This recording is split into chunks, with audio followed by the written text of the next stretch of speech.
Ladies and gentlemen, welcome to the third intermission podcast, the summer edition. Of course, you got your boy Dave on the ones and twos here. Of course, follow us on the socials at Toronto Third on X, Blue Sky, and on Instagram. And subscribe to us wherever you get your podcasts. That includes Spotify, Apple, and our friends over at Podbean. Got ourselves a nice quartet for this evening. Got myself, you got the right hand of the king, you got the hood general, and you got the queen of black hockey herself. I'll be introducing them just very, very shortly.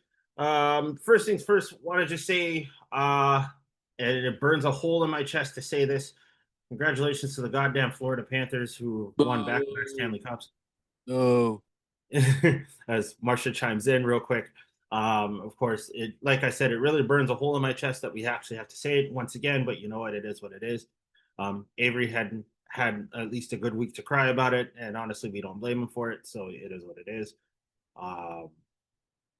Obviously, we saw the post game stuff, or no, we saw the celebration for Florida, and we have to say that there are more people in a Costco on a Sunday than there were at Florida Stanley Cup Parade this year. So just nice little dig at that. But Florida had a solid hockey team. We don't know how much of it was cheating. We don't know how much of it was bribery. We don't know how much of it involved a little greasing of the wheels, quote unquote, with Gary Bettman. But you know what? It is what it is. Anyways, like I said, right hand of the king, queen of black hockey, and the hood general himself in the cut. Start with Avry coming to you live from Alberta, even though 18 degrees is apparently in Alberta in summer. So it is what it is. Avry, what's up? this guy out here, yo, getting his jokes off. I'm not surprised one bit.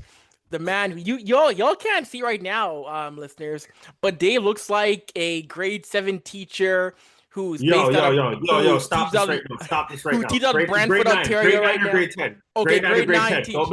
Don't make me catch a flight on Porter just to back him and then fly right back. Great. Look like he's fed up with teaching these bad youths in the middle of Brantford, Oshawa, or Milton. Not Milton. You see, that's my way of getting back at this man again, Dave.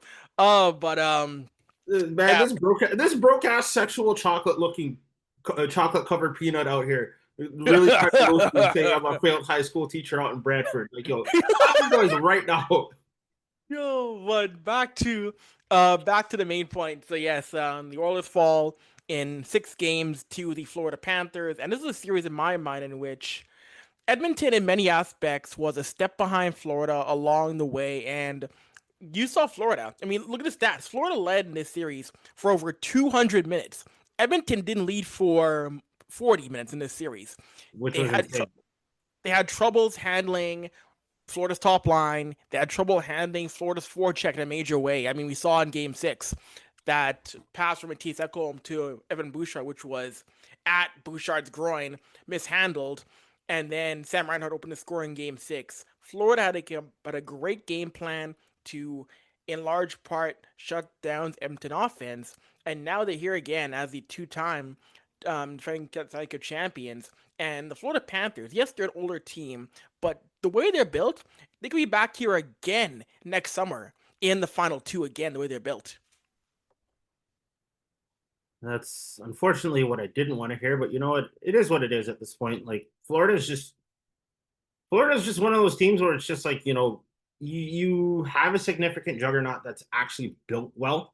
And now you have teams that are basically designing themselves to try and actually beat Florida and not just actually be a Stanley Cup contender at this point. And it's like now you really have to sit and wonder like what's next in this situation. And I think we're gonna have to dive into that as soon as like we get into the whole meat and potatoes of everything. Um, Before we do that though, Marsha, how you doing? We're okay. You know, if you ever want to renovate a house, don't.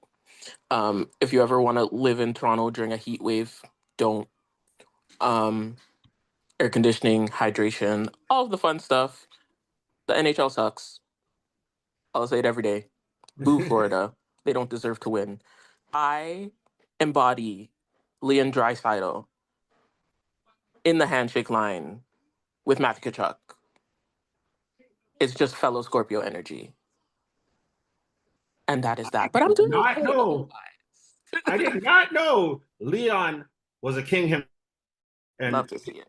I did not know that. Like, Leon Draisaitl is a Scorpio himself. Like, Yes. top this. That's cool.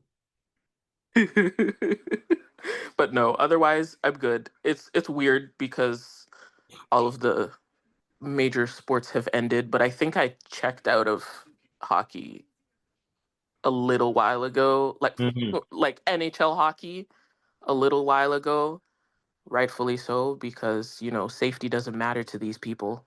Mhm. We reward terror. Yes, unfortunately. But it's gonna be an interesting time. Fun things are coming up. There's a new season ahead of us. Mhm. So that is what I look forward to. Okay. Poignant as always. We could just end the episode right there, but you know what? We got a lot of stuff to talk about. Too much. No. It is what it is. All right, and last but not least, coming to you straight from the streets of Toronto themselves, aka Jane and Finch, aka where most bullets go to die. The Hood General himself, got Troy in the building. Troy, what's going on with you? Not too much, just enjoying a Monday evening. Well, trying to at least. I'm in a group chat text message with all the shift leaders at work, and there are messages coming in. It's Monday night. People are upset, and it's upset to the point where they smeared sardines all over the front window and broke both doors. What? Photos What? will come later. But yes, Oh. it's Monday. And people are mashing up the store because they're already mashed up and we refuse to serve them. So that's what they did in response. Now, if they're hanging around long enough, or assuming they're still in the area, they're gonna spend a night in jail. Hopefully, maybe. Who knows? They'll probably be out in 12 hours, but that remains to be seen. Other than that, just working every day, trying to stay out of the sun as much as possible. And so thoroughly disappointed that Florida won the Stanley Cup. You guys mentioned earlier that teams were loading up to prepare for the Panthers. It reminds me of years prior when teams were loading up for Tampa. So somebody is going to do something about these damn ass Florida teams. So hopefully somebody within the next year or two has an answer where we don't have to deal with any of these Florida teams getting in the way of pertinent Stanley Cup business. Mm-hmm. I think one of the most poignant things that we have to realize as hockey fans right now is that the Stanley Cup has had an extended stay in the state of Florida for the last 6 years. It's gone from St. Louis it's gone from Washington, D.C. to St. Louis, Missouri. It stayed in Pittsburgh, Pennsylvania for a couple years. It was in Chicago, then in L.A., then Chicago, then LA, then Boston, then Chicago. The last time it was back up here over the border in a winning capacity was Montreal, Quebec. Last time it was in Toronto, Ontario was way before we had color television. That is a very sad fact. But in any event, I don't want to go back to season 1, Dave, where I was screaming at every point possible. So we're going to avoid that as much as possible right now. Real quick, before we get into everything, I want to give a massive shout out to our boy Shai Gilgeous-Alexander and Lugan Stort. Couple homies of the podcast unofficially, but they had led the Oklahoma City Thunder to their first NBA title, getting their hands on their first Larry O'Brien trophy in franchise history. Well, technically Oklahoma City history. It's their second in franchise history if you include Seattle. Shai, of course, winning the MVP, Finals MVP, giving him a very stellar resume. And the reason why I bring this up is because we had actually seen something that was pointed out to us on Twitter earlier today regarding, the celebration for both the Stanley Cup Final and the NBA Final. And obviously, we needed to talk about it as a group, and of course, talk about it with y'all. So one thing we've noticed is that, say, there was a post circulating recently where Florida, well, it was two comparisons. Basically, Florida's Stanley Cup celebration in the final second, and then Oklahoma City's celebration within the final seconds back on Sunday. And it really started to just descend into that whole bullshit narrative that, say, basketball is just scripted and it's just a Mickey Mouse league and what have you. And like, it's not, I mean, obviously that argument is meritless at best, but you have to look at it like, why is it that, say, when it comes to sports like that, or sorry, when it comes to situations like that, where it's like, oh, okay, everyone gets to celebrate and lose their minds as if they won a championship for the first time. And then all of a sudden it's like, okay, we're not looking at extenuating circumstances where it was like, hey, there happened to be an Achilles tear on the floor, like not even 2 hours prior. Like, would you be hooping and hollering and celebrating the way you would if, like, say, someone had you just witnessed someone having a broken leg and then winning a championship right after? Like, is that necessarily okay in that regard? But that, like, I don't want to descend into chaos here and be completely out of pocket, because I'm going to save that for most of this episode here. But like, I do want to legitimately talk to you guys about this right now, and obviously share our thoughts and our opinions with y'all, the fan base out there that are listening to us. And I'm going to pose this question to all three of you who are currently in the panel right now. Like, is there a heavy discrepancy or disparity between, say, championship celebrations, either on the floor or on the ice, regardless of which sport?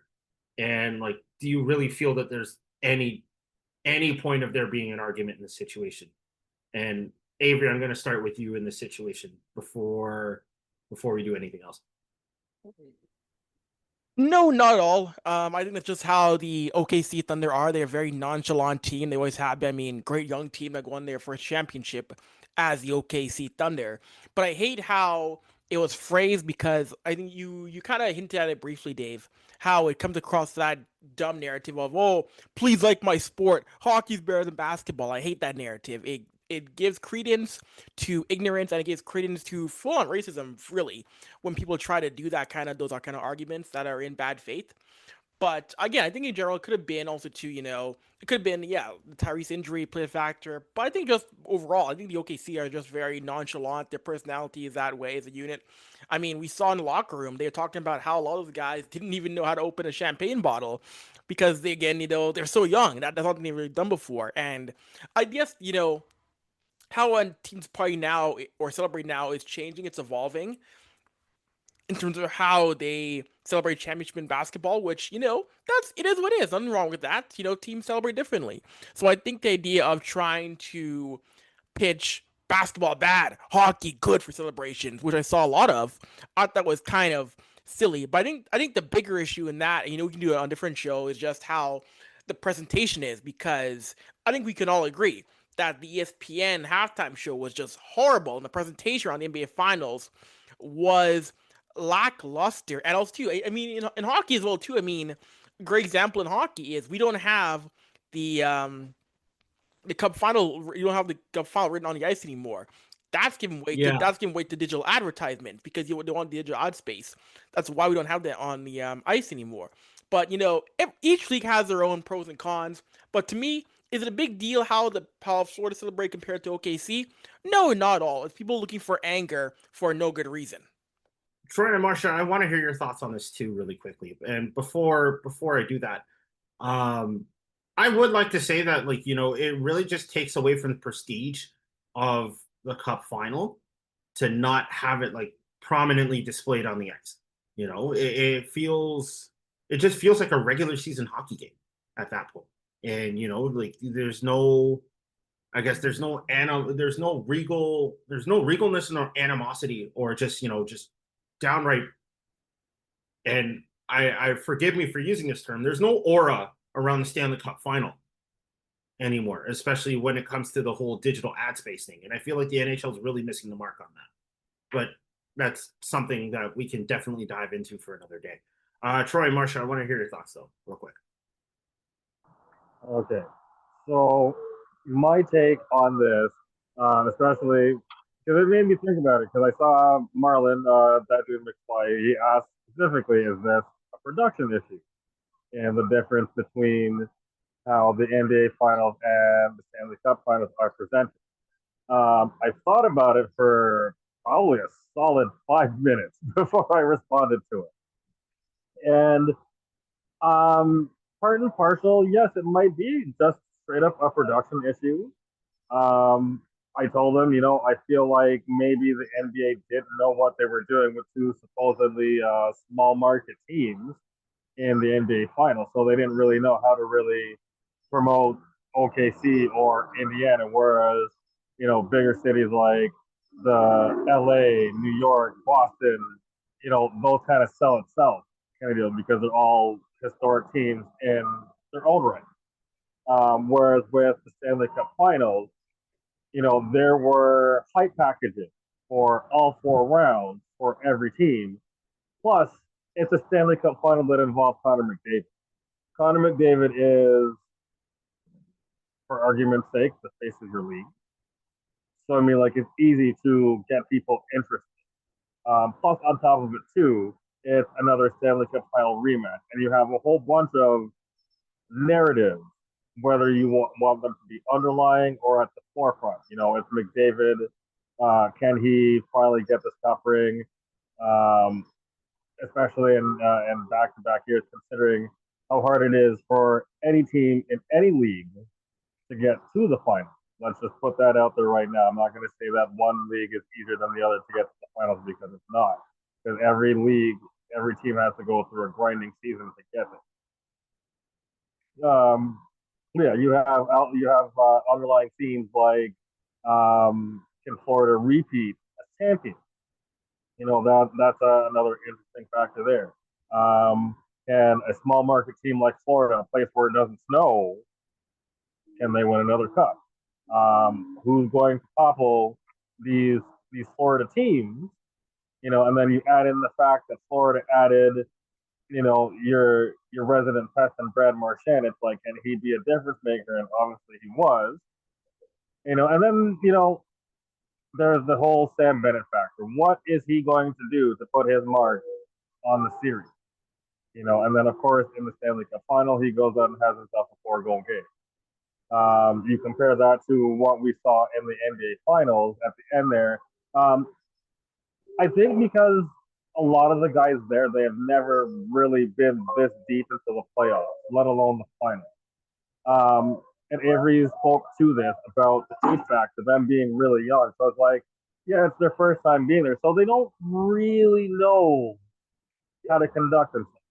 Whereas on the opposite end in the NHL, the Panthers were, at least at the time during the on-ice stuff, they were acting like it's their first time. I mean, like, I'm sure there's a bunch of guys on that team who have never gotten as far as the Stanley Cup Finals. So obviously, it's an exciting experience for them to experience such a feeling. And the older guys who have experienced it, they're happy for these guys as well. And on top of it too, because I guess hockey is such an interesting dynamic on its own. Like with all the things that you play throughout the year. And I'm not saying that, guys don't play through injuries in other sports, but the way that hockey players do it, I think in my mind, in my opinion, it makes it worth it. And I think that's probably because they, like, outside of baseball, they play like, I think they play, well, no, I wouldn't say baseball. I think of the 4 major sports, they're probably the most physical, most grinding one. I know they play more games than NFL. Baseball plays 162, but baseball is not physical at all. And most of the time, there's there's 7 guys on the field not doing anything. You don't really get much more physical than that. So hockey's a grinding sport, and because of the grind that you have to go through to get there, the the mental fortitude that you need to keep pushing when you want to give up. You gotta give that to the NHL players. Um, Again, I'm not trying to short the NBA players because I'm sure they go through a hell of a lot too, especially when we see 3 guys who wear the number 0 all go down with the same injury. You know, but I just think that's maybe the from the visual standpoint in terms of what we got in comparison to each other. I think it's the NBA knows how to market its individual stars better than the NHL does, but they don't know how to market their actual team. So I think that's where the issue lies.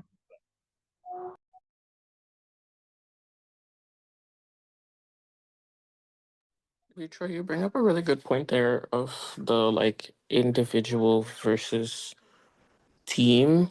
I think it becomes a little bit harder in the NBA because everyone has an like they're allowed to have a public facing personality, and individualism is heavily encouraged through clothing, through shoes, through um, the way that they respond both on the floor, in media afterwards.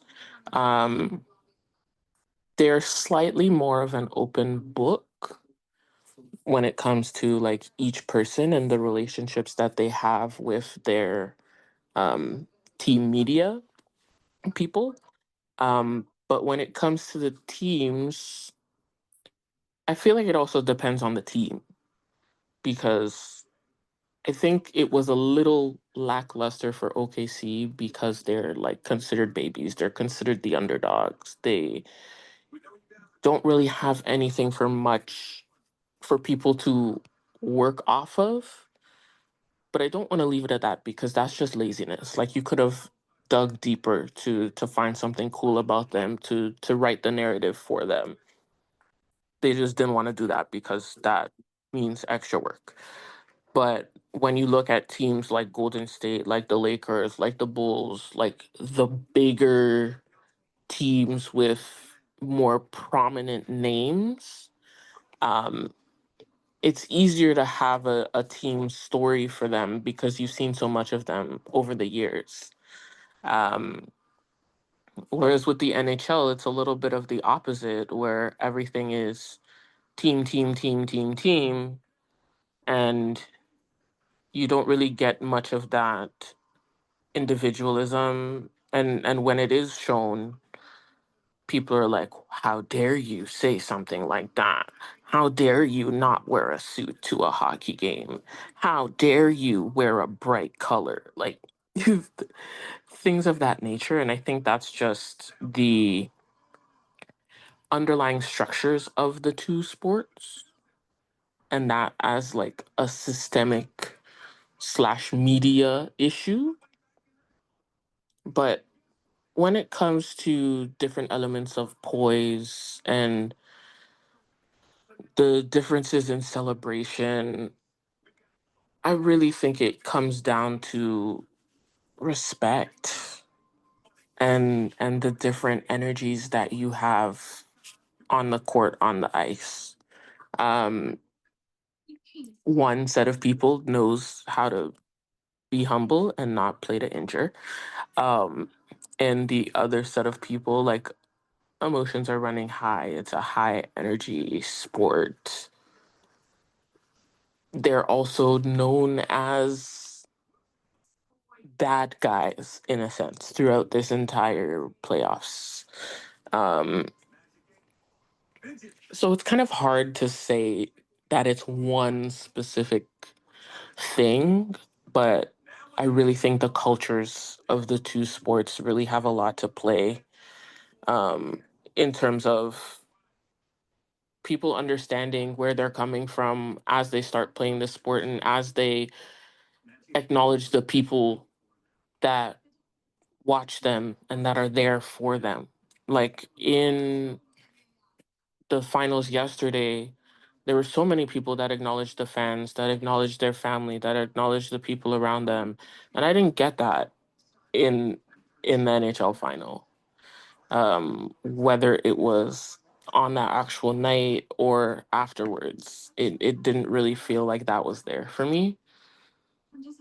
But I don't know, like it is what it is because I don't really see it changing that much. And I think that's the unfortunate thing is each sport will continue to be marketed to a certain demographic of people that like one set of people is gonna like the angst and the fighting and the drama, and then the other set of people is gonna be like, let's keep it basic, let's watch basketball for what it is. But in the end, as y'all have already said, like the leagues are on completely different levels when it comes to like that marketing and what they have as expectations for their players. You guys bring up some very good points about all of that. Ideally speaking, from my school of thought right now, it's like this. Celebrating a championship is one of a few feats in professional sports that most teams, if not say 99% of teams, do not get to do. So that 1% should be able to celebrate however they damn well please. If someone genuinely has an issue with it, it's like, hey, why don't you actually go shoot some hoops in the gym, or go do a few laps on the rink, or what have you. Get yourself in the gym, actually start shooting in the gym, and actually be able to do something for yourself so you can be able to say, you know what, hey, I went out there, I busted my ass, I got my ring. The problem is that, and like obviously I'm saying this as a whole, objectively speaking, and this is going to give me some much needed controversial trouble, which I'm more than welcome to take. North American sports fans are shit. And I will say that emphatically, because we put too much emphasis on things, and yet we do not cheer for teams the way most teams around the world would in that same breath. And there are a number of sporting cultures within North America itself that's absolutely trash. And I'll take it a step further. Leaf fans are notorious for that. I should know, I'm a Leafs fan too. Basketball fans, bronzexuals, like they're the same. They're the same in that situation. You know, everyone will just hop on something just to either destroy it or hate it. Same with Cowboys fans. Same with Yankees fans. Again, the whole culture of North American sport fandom is just absolute trash. And you know, until it finds a way to actually be relevant enough to understand that, hey, you know, there needs to be a proper, well, not a proper culture, but more of an updated culture in this situation. You know, it's going to continue to be trash. Why? Because nobody seems to adequately be passionate enough to say, hey, you know, I'm a Leafs fan through and through. The fact that I had this conversation at a bar like back on Sunday night. The fact that Leaf fans have to have a backup team in the Stanley Cup Finals is outright incredulous. You know, it's ridiculous. Yet we all have them. It's absolutely insane. Like, Avry has the Oilers, and the Oilers have been in the Stanley Cup Final like what, 3 times in the last 30 years. 3 times in the last 30 years. I could take it a step further. 3 times within the last 19 years. The Leafs ain't done shit. The Raptors have made the NBA Finals once within the last 10 years. They're still relevant. The Lakers don't even get me started on those motherfuckers. But ideally speaking, like, again, there is no passion, there is no drive, there is no culture in North American sports fandom. And you know what? It's just, again, like these whole talking points where some guy sitting on a chair, and I'm saying this out of sheer hypocrisy and irony in the situation.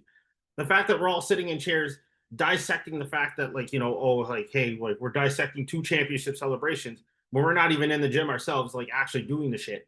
Like, it's just, again, it is a mind-boggling concept. Even though we're adding to the problem, like, and we're trying to find a solution to that problem, it still doesn't make any sense to me how we can just, I guess, just go through the merry-go-round of nonsense when it comes to being a fan. And just, I don't know, maybe I'm just being an idiot about it, but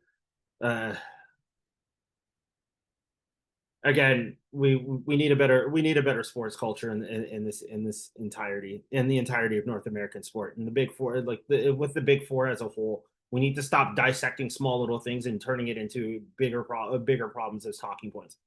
That's I think that's something we really need to just focus on. But in any event, sorry folks, I wanted to actually have that conversation, and it's actually getting me pissed off. So we're gonna move on real quick.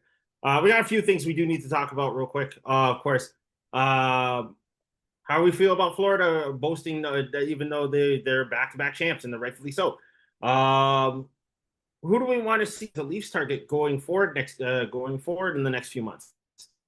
And then, of course, we are looking at free agency and the trading situation, where a very notable Blackhawk has decided to return home, and a very massive target is switching coastlines.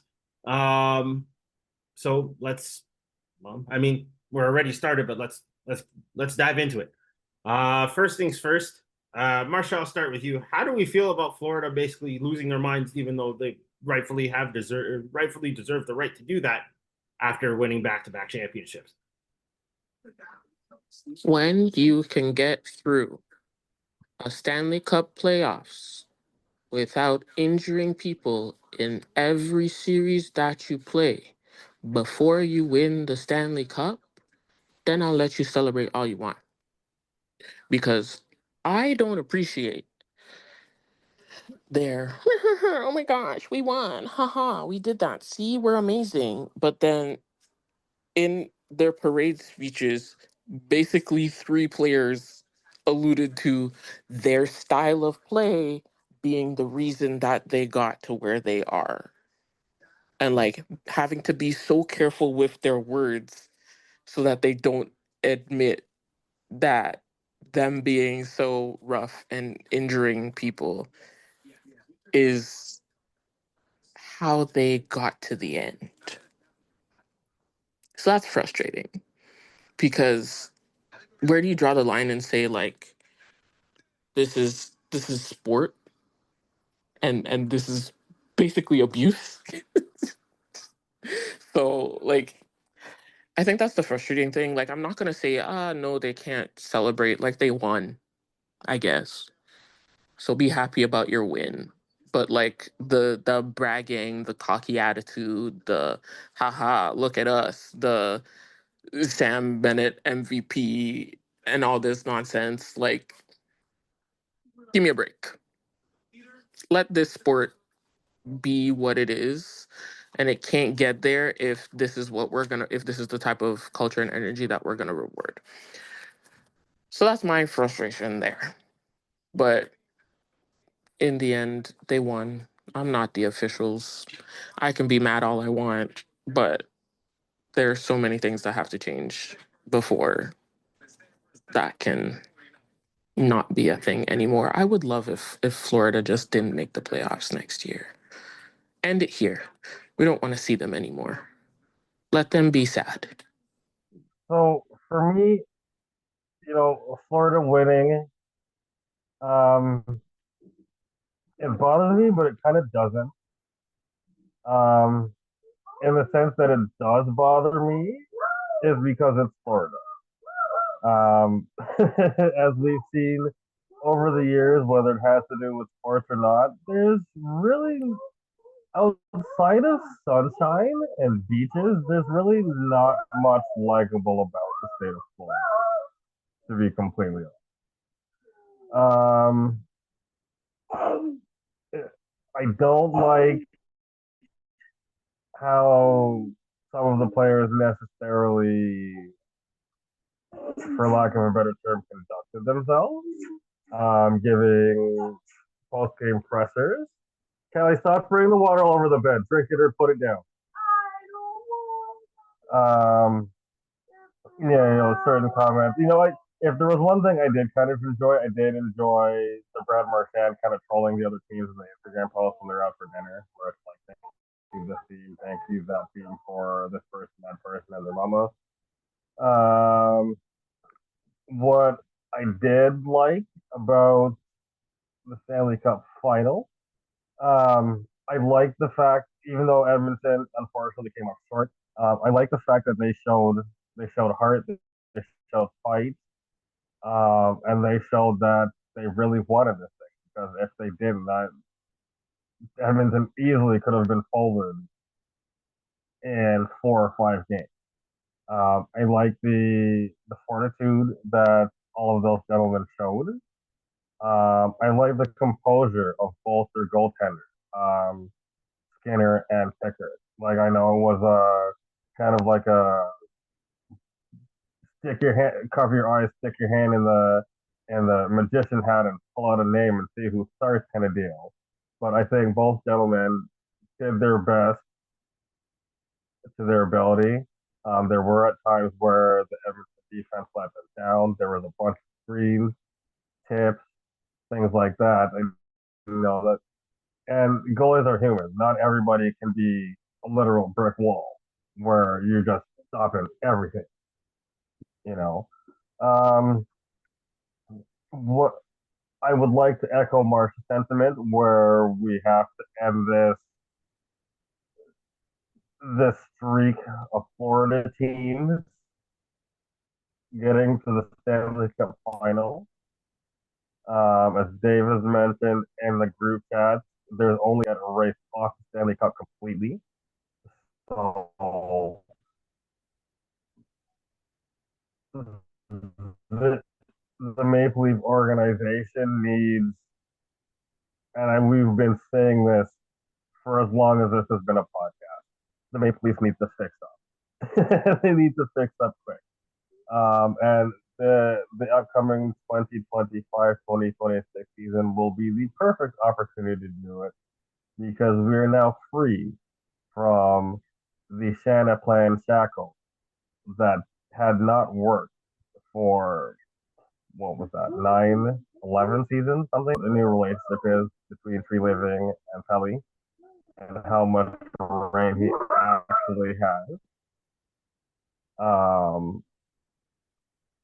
I hope that Keith Pelly is telling Brad it's okay to make moves during the season, not just during the off season, because Brad has been on record as saying he likes to build a team in the off season. But if you're a smart general manager, you know how to pull some strings during the season. You know how to figure it out. So I imagine there'll be a closer eye on the organization on how this team is built going forward. Avery? You're looking at the whole Florida thing, and when it comes to celebration, when it comes to how they've acted, you know what? I'll say as much. This gives hockey a true villain. This gives hockey a villain, and that's one thing about hockey. We talk about wanting more personality, wanting people to be out there more. And you know what? They're the team that everybody else in the fan base wants to now beat. They're now the true heels of the NHL. And in terms of marketing, in terms of what you want to see, I think that's a good thing. People are gonna now, fan base are gonna now come together to try and knock out the Florida Panthers or beat them in a cup final. They've established themselves as the true villains, and in marketing, I think that's a good thing. That said, Florida did deserve the right to just boast and kind of just gleefully say, hey, we won the cup back to back. And it's like, and as I mentioned at the top of the podcast, Stanley Cup has been in Florida for 6 years now. It's just moved cities at this point. And there's essentially no team strong enough to stop them right now. And I'm just saying right now, I mean, who knows what could happen within the next 12 months? Who knows what could happen within the next 3 months in this situation? Obviously, as we're coming down from the high of the Stanley Cup Finals, or mid, as some people might put it in this situation, considering most people have checked out at this point.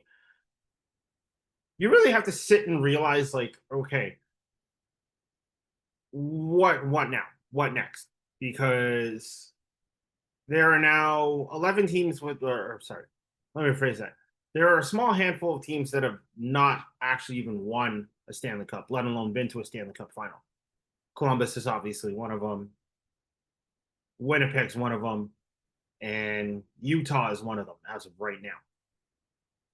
The fact of the matter still stands. Like, there is still an opportunity for brand new champions at some point. Now, if they could take the idea of parity, whereas like the NBA has had 7 different champions within the last 7 years, it is something that isn't something to really like turn your nose up at. Like, I mean, parity is a really good thing, especially within a sport, and not having again, having a true villain that basically wins the title is good marketing, but essentially after a while you do start to get a little pissed off with it, and you're going to start asking yourself, it's like, okay, so when is my team going to do something, or when is this next team coming out of the West going to do something? And I think that's a good storyline going into the 2025-2026 season. Obviously, we still have to focus on a few other things first, like the draft. And we also have to look into free agency. And I think that's a really good segue into what we want to talk about next and who we want to see in Toronto. Now, of course, Brad Marchand out here doing some trolling as he's serving out blizzards in Sunrise, Florida at a Dairy Queen. But there is some intrigue as to seeing whether or not Brad might actually become a Leaf. Could that be a possibility? Who knows? Could Jeremy Swayman actually be an Oiler come next year, as Boston is looking to shop for goaltending, and they could potentially look at a Stuart Skinner? But I'm going to throw this to Marsha real quick, and see where we're at in this situation. So, Marsha, if you would like to take the floor. I feel like I would love a Brad Marchand on my team. Can't go wrong with that, honestly. Hate to play against him, but when he's on your team, things go well. So can't really say that there's an issue there. But it's just hard because these are people that you basically spent a good few months hating. And then when they flip over, you have to kind of lose all of that. But I guess that's the nature of sports, so it's not really like a huge issue. But in terms of everyone/everywhere else, there's a lot of question marks for me because, for example, Swayman, as you mentioned, like, do I really see him anywhere that isn't Boston? No, not really. But like, the way that I feel he was treated throughout the year makes me feel like maybe that's not gonna fly.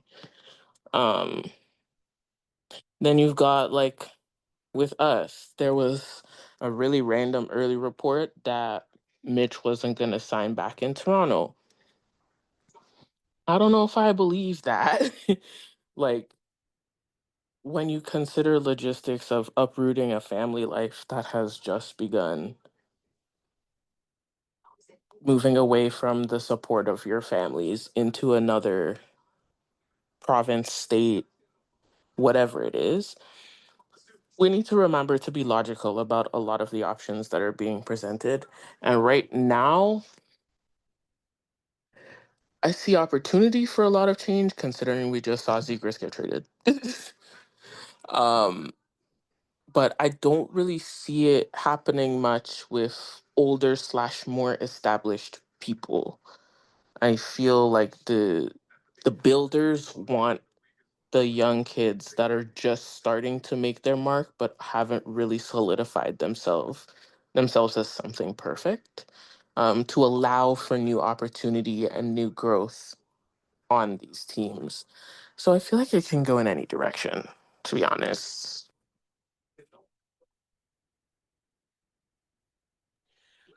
You mentioned Brad Marchand, Marsha, and that's a name that I think is gonna be on watch for most of the summer. I know sources are saying that he wants to return to Florida, but here's the thing with Florida, they got a lot of names to try and bring back. Aaron Ekblad, Sam Bennett, possibly. So, how do you make the money work in Florida? Try and bring Brad Marchand back, and I know you see again. Does Boston bring it back? We saw Don Sweeney let him go. So, what does Don Sweeney want to bring it back? Because it's clear. It's clear the Bruins thought that Brad Marchand wasn't worth it anymore, which was a clear mistake. The man had 6 goals in the Cup Final for Florida. So it's going to be interesting to see what team really brings him in, because even though being 37 in 2025 is not being 37 in 2005 or 1995. You can have a peak far longer in today's modern era of hockey, as Brad Marchand has shown us. So seeing where he goes is going to be very fascinating, because there's still a lot of value attached to his game. Yeah, you make a really, really good point there. I mean, especially with age now and like the different levels of conditioning of a player and what their environments to them and for them as a player. But I don't think, sorry, Brad will go back to Florida, because if you spend a whole year with that team, like there are too many egos. No one's gonna survive. Um, Money aside, like I think that's just too many clashing energies that it worked the way that it did um at the deadline and beyond, because they had the common goal in mind. But beyond that, I don't think it'll go well for them. And also, like, the going back to Boston, I know that was originally the intent and the door was left open, but I have an inkling that he doesn't really want to go back there because they let him go so easy, you know?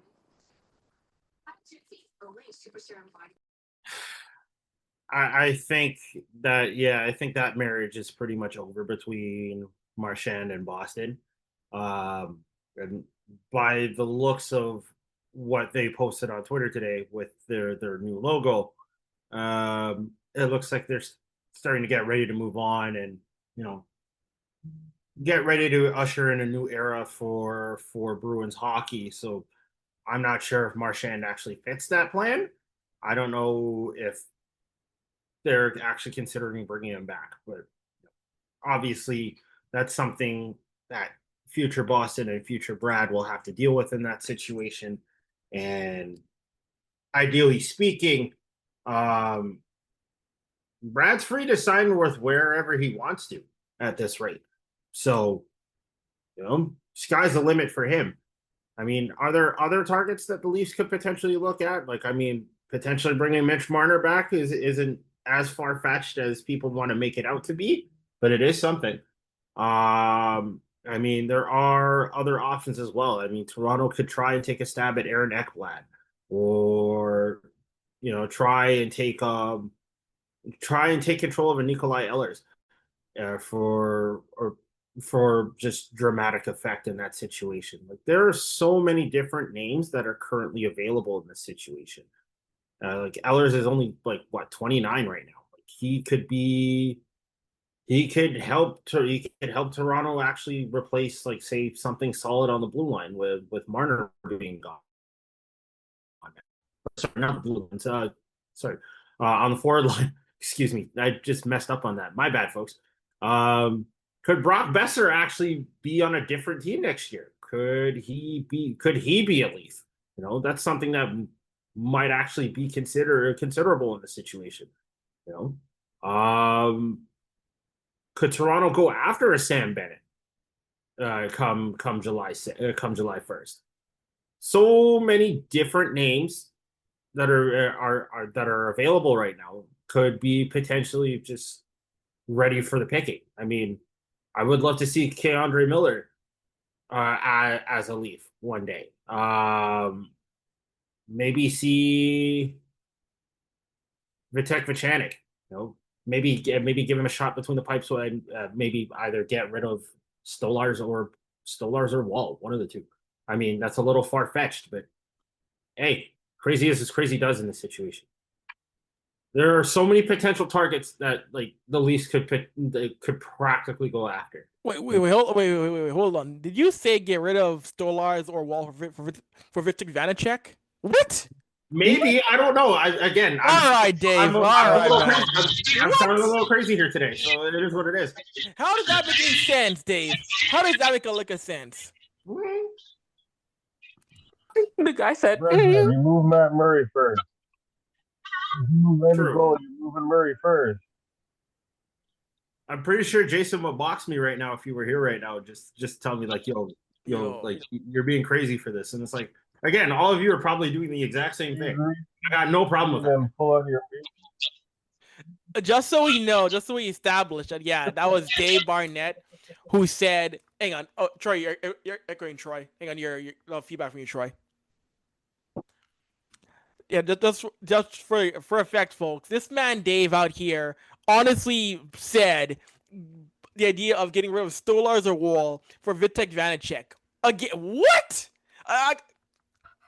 Nah, man. I don't know what Dave been smoking on lately, but that's a wild idea. That's one that I cannot endorse. I'm sorry, Leaf Nation. I cannot endorse that one.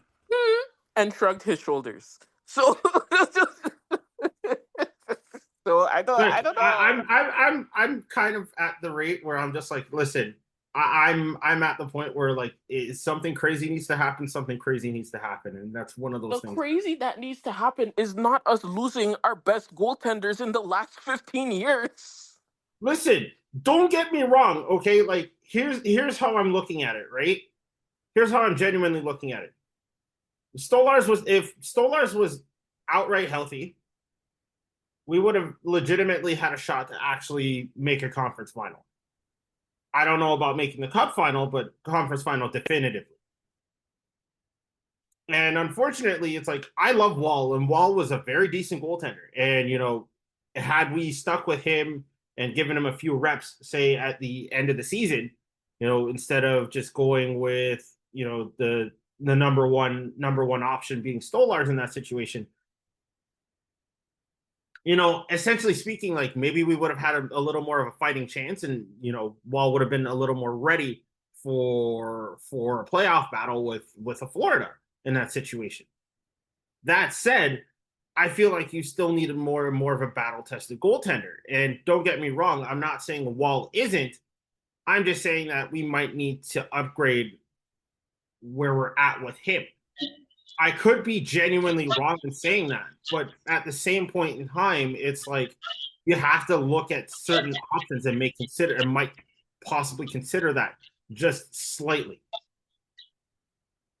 For me, and I hope I'm not echoing here, for me, the only way I'm considering moving Joseph Wall for the criteria that you mentioned, an experienced goaltender, if I can't take Jake Allen, I'm not moving Wall, because Jake Allen fits everything that you want.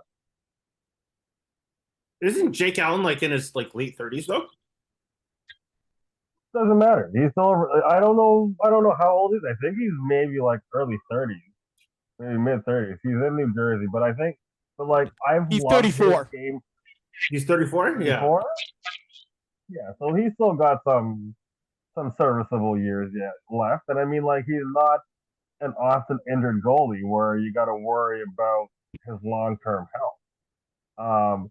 I've loved this guy since like the early 2K games, to be honest, but we were still in like the teens of the 2K game, and like his play in real time, like he's he's a severely underrated goalie.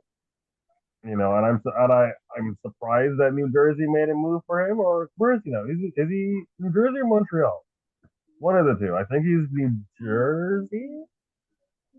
But yeah, I would say that if I'm considering moving Joseph Wall, take out as my only option.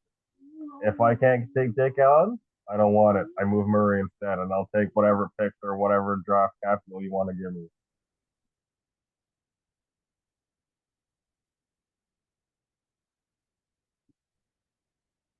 So I think it's been pretty established that, say, there is someone who might consider my I guess I wouldn't say my former thinking, but someone who might actually consider it as a potential thought.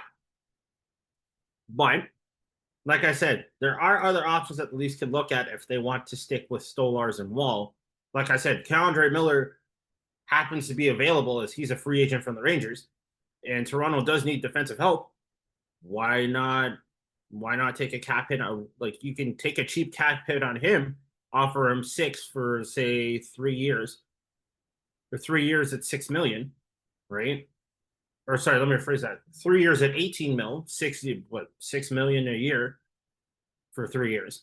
Like, I feel like that's a potential option too, because like what? Say he's a two-way defenseman. He's a great, like, he's great off the puck. He can throw the body very well, and like he's also a good scoring machine.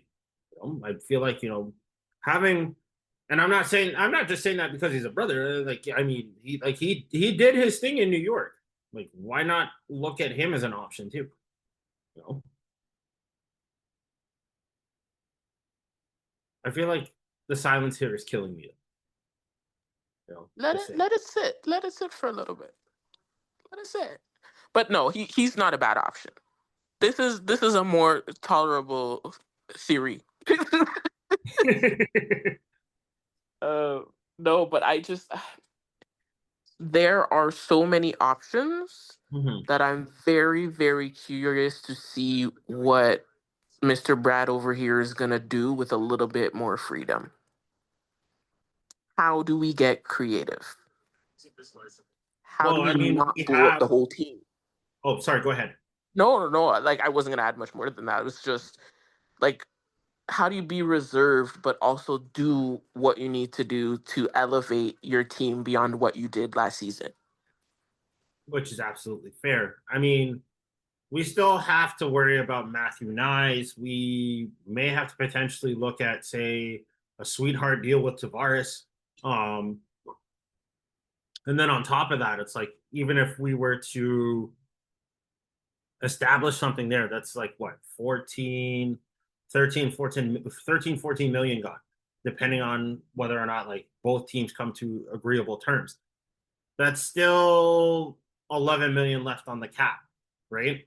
And then you have to sign your two ways and, potentially get some defensive help. That's something you really have to look into. Toronto doesn't have much wiggle room when it comes to cap space this year, as there's 25.7 mil available on the books now that Marner's gone, and Tavares is officially off the books as well. But like,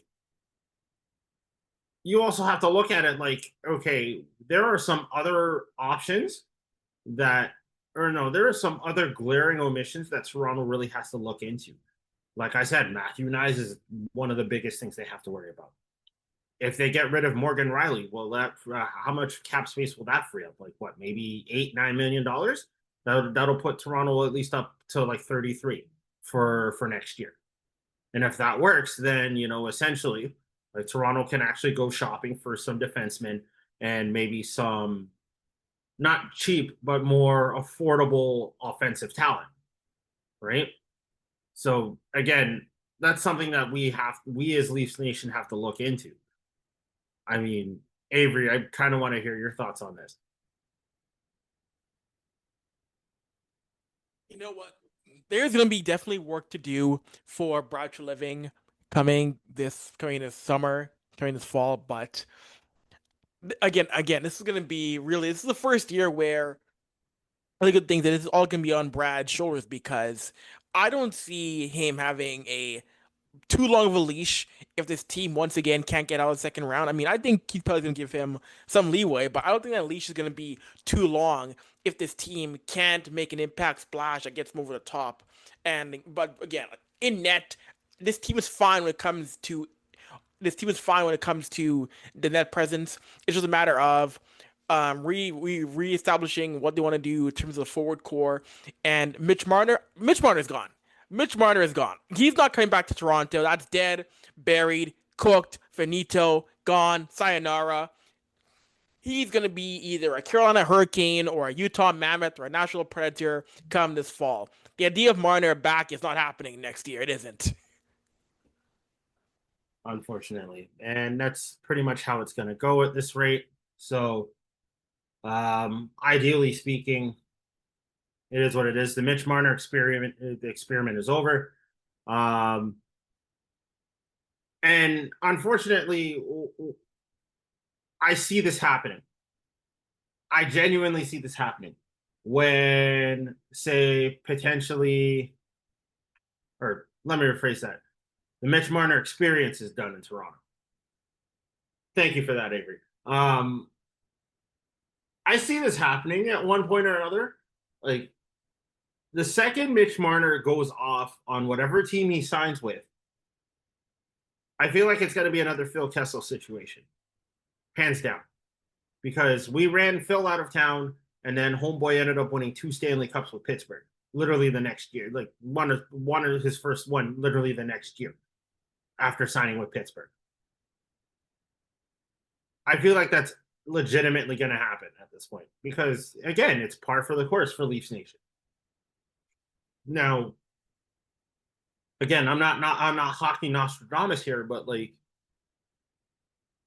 it's a consistent pattern to see most Leaf players literally go to new teams and actually win Stanley Cups.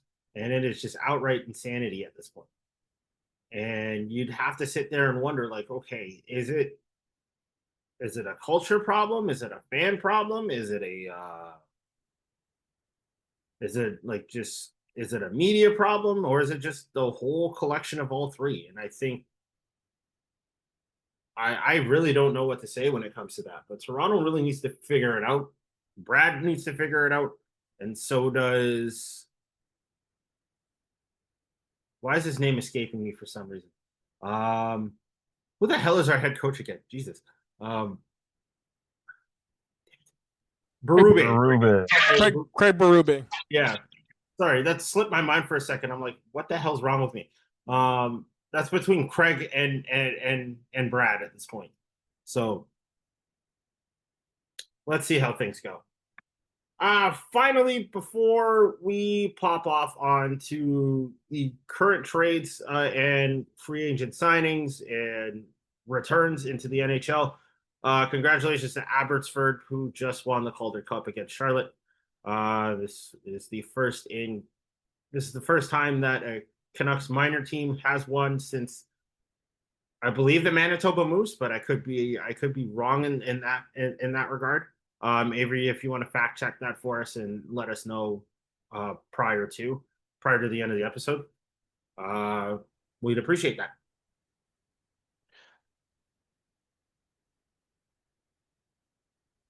If he's still there. Yeah, I'm here. Yeah. Okay. All right. Perfect. All right. Last but not least. Oh, actually, I want to jump in on Dave. Yo, big up. This is a big day for South Asian hockey because you mentioned the Abbotsford Canucks head coach Matty Malhotra, Jujhar Khaira, and Arshdeep Bains, all a part of that team. That is a big day for South Asian hockey in BC to see those guys go as champions. Is it the first time anybody of South Asian descent has actually won a championship in the AHL? AHL. That's... We mean in terms of actually, yeah, I think it is, yes. In terms of South Asian, yes, I believe it is. In terms of South Asian coaches or players, yes. That's crazy. Congratulations, man. Like, damn. Yeah, and again, I mentioned Matty Malhotra, someone who I thought should have been the Canucks head coach, showing again, is proven to be a great head coach for the Abbotsford Canucks. And Matty Malhotra is someone who I think will be behind an NHL bench sooner than later. So big congrats to him on the job he's done at Abbotsford. Well, I feel like, you know what? There are a couple postings that are still left out there for an NHL coaching job. So you never know. Like maybe he actually gets signed to a team, but we'll see. Um, but yeah, that's significantly massive news. Congratulations. All right, last but not least, we have one significant notable return coming back to the NHL after a little bit of a hiatus. If you remember the name Jonathan Tays, obviously you can remember him during his Blackhawk days. That's officially changed as of right now, as he has signed a 1-year deal to become a member of the Winnipeg Jets. Yes, that's right. You heard that correctly. His hometown team has decided that it would be beneficial for him and the team to work in unison to have him play one season up there. Of course, this is the first time that Tays has actually played since leaving the Blackhawks organization and going into, say, a mini retirement or a mini sabbatical for himself. Obviously, healing up from injuries, and of course, I guess taking some much needed time away from hockey after the Chicago Blackhawks incident with Kyle Beach and the fallout of that. Of course, you want to look at it from, I guess, a positive standpoint and see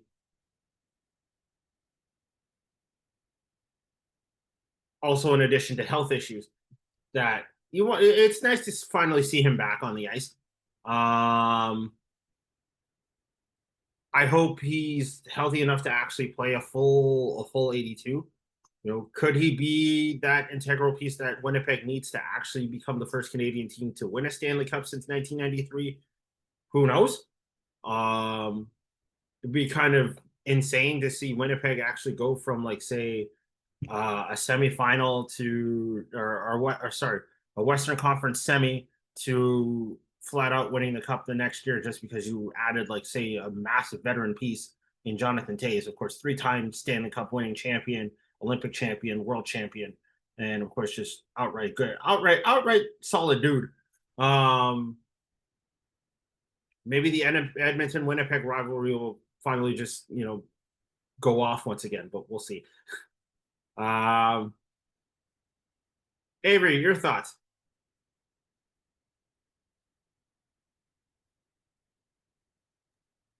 So my thoughts on Jonathan Taves are, I mean, yes, it's nice to see him healthy again to be able to play hockey at the level with Winnipeg, but one thing that I do have a concern again with, I think people all do, is that it's being praised, as you know, the prodigal son returns home to Winnipeg and this and that, but we still in the hockey world have to reckon with the fact that Jonathan Taves sidestepped knowledge when it comes to Kyle Beach, what happened in Chicago.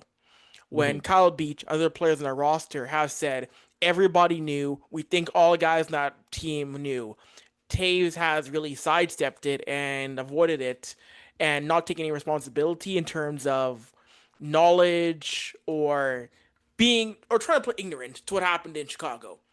And that, to me, and to many people, is still irked a lot of us. And a lot of those veterans from Chicago have said the exact same thing. Oh, I didn't know, I wasn't aware, which sounds like crap to me. From when you hear what Kyle Beach has said, others have said in that team. So I'm still wrestling with that because that is a thing that I'm still not comfortable with, in the fact that that's trying to be downplayed to an extent in his return to the NHL. Of course, good to see him healthy again. You want someone healthy again, but that is being downplayed, and I still do not like it. I'm still not comfortable with it because you're the captain of an NHL team. You are the captain, and when other players say everybody in that room knew about it and you didn't say anything or you didn't do anything allegedly about that, that to me is still a major issue and a major blight on the story of Jonathan Taves.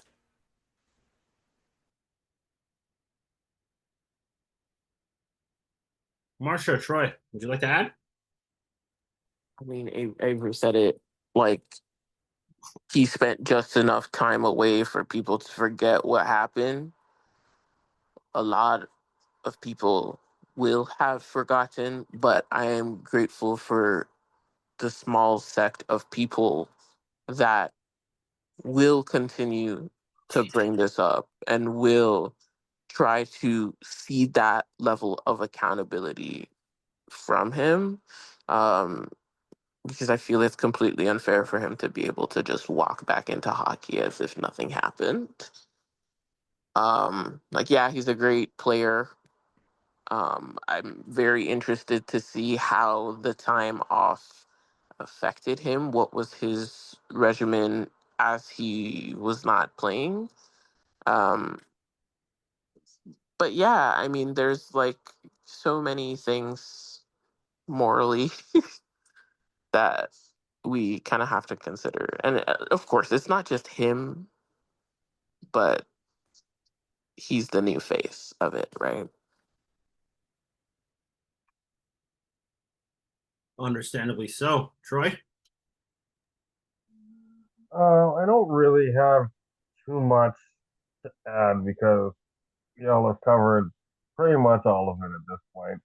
I will say that, like, congratulations to him for, attempting to resurrect his NHL career. I do wish him all the best and in his journey along the way. Um, I think, like most people, you're, while he does get the chance to go home and be the hometown hero, I think because of how long he's been gone, he's got to earn that spot. It's a younger league now. It's a young man's game. Does he have what it takes to still keep up with the Mandem? That remains to be seen. Um, he's been gone for what, a year and a half. So I mean, like, is his skill set still there?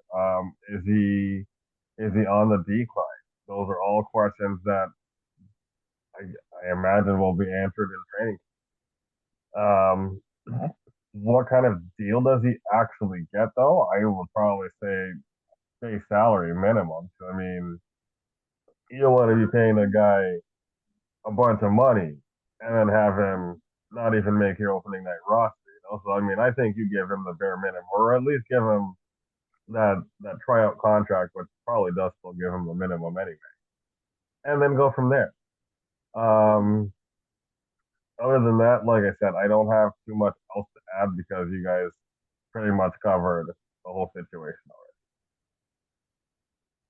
I would say his spot's pretty much is already confirmed because they're already making Taves 19 jerseys in Winnipeg. Like there's no question he's gonna make here or not because they're already starting to print Taves jerseys at the team store, Troy. So that's already guaranteed thing. From what it looks like.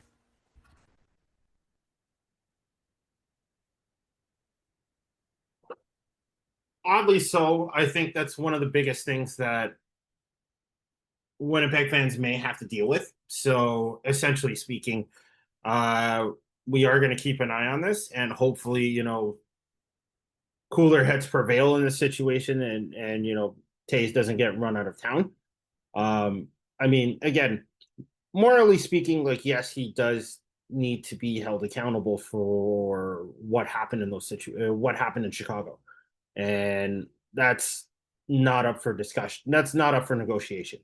But at the same point in time, you kind of want to see him like actually have a, or at least try to finish out his career. So, ideally speaking, I want to see it. I want to see him do well, but I also want to see him take a little more accountability than he's taken for effectively sidestepping the whole Kyle Beach incident. And if he's really the type of player that we want him to be, then hopefully he'll address it come say like in the preseason, because that is going to be a huge storyline going forward. Um, Also, we have received word earlier today that Trevor Zegras has been traded from Anaheim to Philly. Avry, I'm probably sure you know what the package is, so I'm going to let you take over on this one.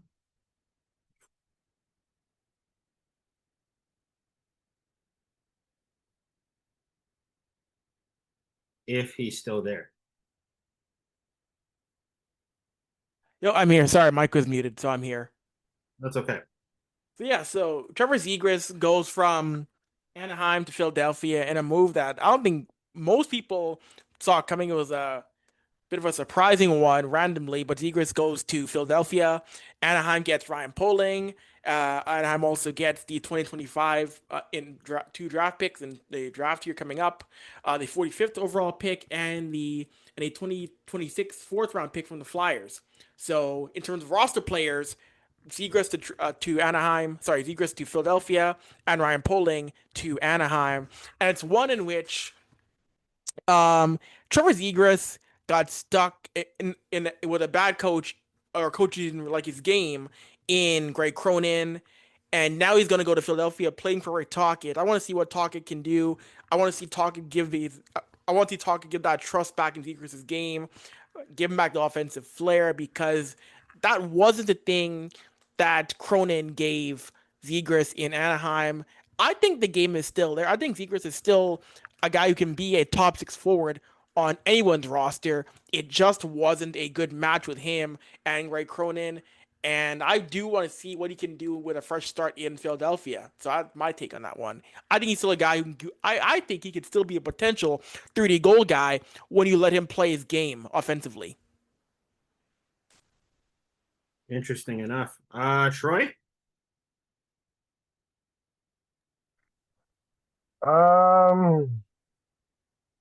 I don't know. This doesn't do much. Doesn't really move the needle for me. I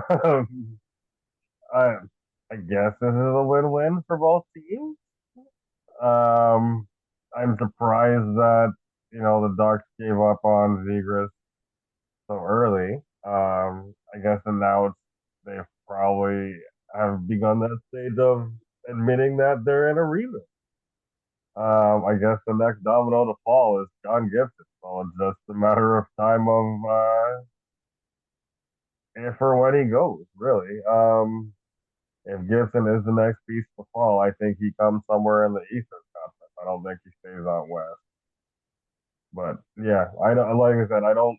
This doesn't move the needle for much for me either way for either team. Um, but again, we'll see how this all pans out when the season starts, right? So I mean, some people might be excited for them, and then there's people like me where it's just like these moves don't necessarily excite me until it's time to prove it. So let's just let's just say it's a good deal for both sides, and we'll figure out who wins this trade in October.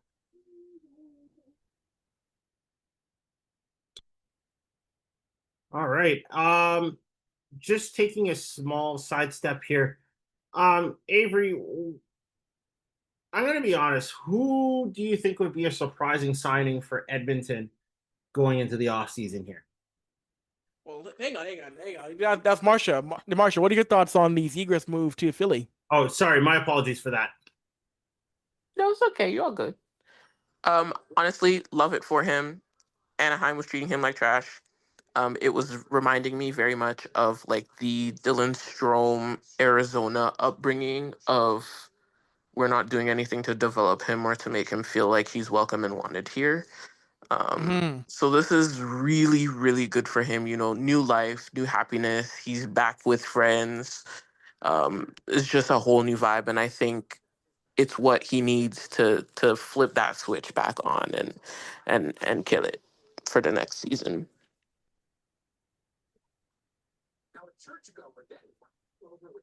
All right. Now to my next question, obviously with you, Avry. So, any chance, go right ahead. In terms of signings, one, it might be a surprise for some, but what I do want to see is Edmonton re-signing Jeff Skinner. That is someone who people think it's going to be a one and done thing. But looking at the metrics again, he was one of the better forwards when given a chance. If he played a full 82 game season, he's probably a 25 to 30 goal guy for this Oilers roster. We know Chris Knobloch's style of coaching didn't really mesh with Skinner, but when Skinner got a chance to play and play effectively, he was someone who came up He rose the expectations, got to the net, got chances. So if we're talking about surprises, when people say he's gonna move on, I think he should be definitely be resigned for the Oilers coming this July here, Dave. All right, perfect. All right. There were a few smaller signings over the last few weeks. We will definitely say we will direct you to tsn.ca in regards to that, as there are a little too many to talk about. Of course, the Blackhawks are buying out TJ Brody's contract, so that is significant for him as he will be signing elsewhere. And good luck to him going forward in this situation. Other than that, that's pretty much it for our show today. So, folks, we want to let you know that we are happy that you are here, and we want to say thank you for letting us grace the space in between your head top. Troy, Marsha, Avery, thank you very much for coming through the episode. And of course, we want to thank you, the listener, for letting me rant and go crazy for the last 75 minutes. So. On behalf of the crew, I want to say thank you once again, and we will be back with another episode. So until next time, drink your water and mind your business. Deuces.